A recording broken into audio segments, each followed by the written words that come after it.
Retrouvez le flash d'information spécial Israël, présenté par Laura Sahin. Bonjour à tous et bienvenue dans votre rendez-vous d'information sur Radio JM. Nous sommes le jeudi 26 octobre et voici les titres de cette édition spéciale consacrée à la situation en Israël. Le nombre de Français tués dans l'attaque surprise du Hamas le 7 octobre en Israël s'établit désormais à 31 morts. 9 autres sont encore otages aux mains du Hamas. Emmanuel Macron a quitté le Proche-Orient hier soir après une visite de 2 jours. Mardi, il a rencontré Benyamin Netanyahou et Mahmoud Abbas. Hier, il était en Jordanie où il a été reçu par le roi Abdallah II, puis en Égypte par le président Al-Sisi. Après ce tour diplomatique, le président français a estimé qu'une opération terrestre massive d'Israël dans Gaza serait une erreur. Par ailleurs, un navire hôpital français, le Tonnerre, a appareillé en direction de Gaza pour participer à des opérations de secours des populations civiles. Pour lutter contre le Hamas, Emmanuel Macron a proposé mardi devant Benyamin Netanyahou que la coalition internationale menée contre Daesh puisse aussi lutter contre le Hamas.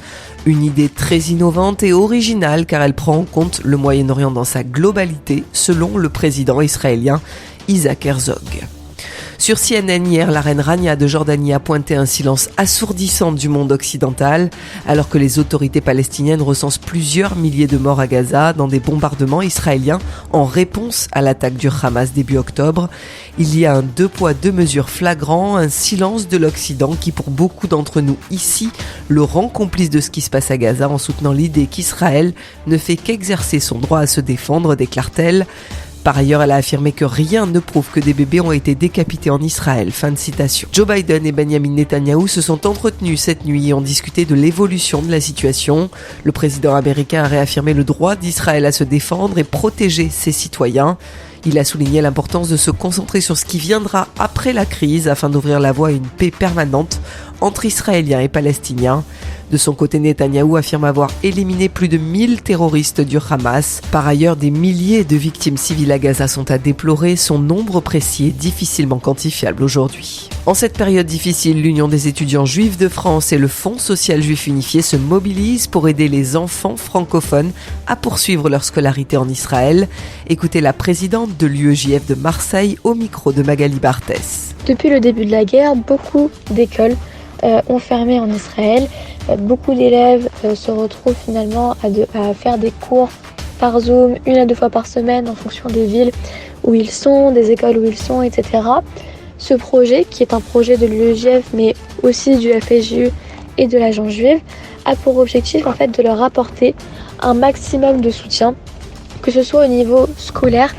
On a plusieurs bénévoles qui se sont inscrits pour pouvoir donner cours, apporter une aide aux devoirs, etc. Mais aussi une aide vraiment au niveau psychologique, une aide sociale où les élèves pourront discuter, s'exprimer en présence d'un étudiant ou d'un jeune actif qu'on mettra en relation directement par Zoom ou autre plateforme. Je vous donne rendez-vous à 13h avec l'invité de la rédaction. Aujourd'hui, je reçois Benjamin Sidbon, coordinateur sud-est du Fonds social juif unifié. Il nous parlera du lancement de la Tzedaka qui aura lieu ce dimanche à l'occasion de la course Marseille-Cassis. À tout à l'heure à 13h sur le 90.5. Enfin, n'oubliez pas tout de suite après ce journal, le magazine d'information L'Instant Mag. Vous pourrez écouter le témoignage de Joël Mizrahi, première adjointe à la mairie d'Allo, ville jumelée avec la ville israélienne de Karima Toscan, et qui nous a permis de recueillir quelques témoignages de soldates israéliennes. L'occasion de vous rendre compte une fois de plus du décalage entre la situation sur place et les réactions des opinions publiques, celles d'institutions et responsables internationaux. A tout de suite sur Radio JM. Vous venez d'écouter le flash d'information spécial Israël, présenté par Laura Sahin.